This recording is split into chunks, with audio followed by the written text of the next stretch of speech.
We believe that this ABLE curriculum aligns with our school vision, as we're not only preparing our high school students for life after graduation. We believe that it's great to get these skills implemented in our younger grades as well.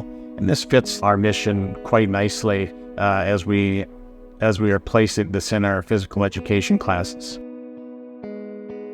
I think there's a lot of power of kids partnering up together. And I think that through some of the stuff that we've learned from ABLE is that ability of those peer-to-peer interactions, it can be really, really positive. And so we do partner up. We do have those activities where I'm focusing on, okay, which kid is going to be able to make a positive impact with that other kid through that peer-to-peer interaction.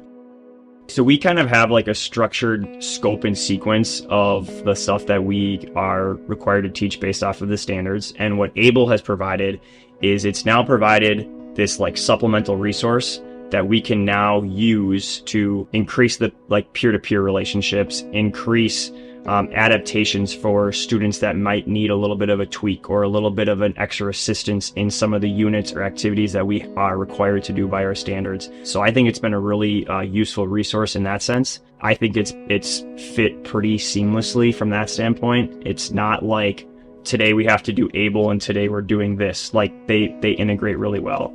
The other thing that just from a physical education standpoint is when let's say you and I are partners and I see you practicing the skill, it's a lot easier for me as a third grader to see another third grader practicing it than if it's an adult or if it's someone that's already mastered that skill. And so they actually get to work with a peer of their age, of similar ability levels, and they can kind of work together to perform the task that we're working on. I think one thing that I appreciate is the connections that can be made from performing a physical exercise or activity, and then how it applies to a functional movement that we are working on or a skill that we are working on as the class. I found myself as an educator, I was learning. There are things, I think it's important to always be learning and growing. And if you're not, and if you're just stuck in your ways, then you're not continuing to grow as a professional, and we should all be trying to do that. So I've learned things, and how we were doing jumping jacks before we were working on our throwing skills, and just how the foundational of the jumping jack skill can incorporate into a more successful throwing pattern for our kids. And I think it's been really beneficial from that standpoint. Kids are learning more, and it's a safer environment, so I think it's good.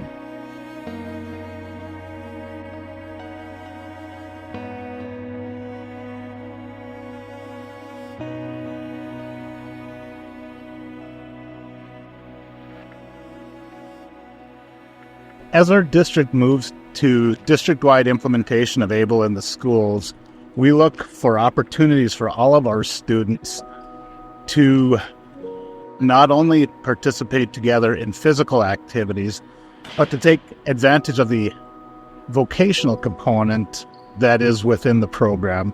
Our district is very excited about the opportunity for all of our students to have a chance to experience the world of work in a rewarding and fulfilling career.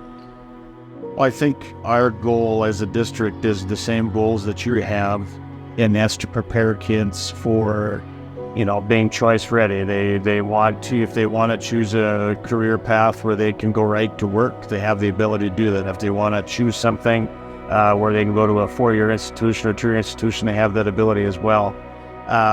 We believe that the Fayette curriculum is a huge component to that, because we think that this curriculum promotes every quality an employer is looking at as they onboard these students, and why not do that in our Fayette settings, from team building to conflict management to just developing your physical coordination and your physical skills. We believe that this curriculum fits that need, and we're excited for it.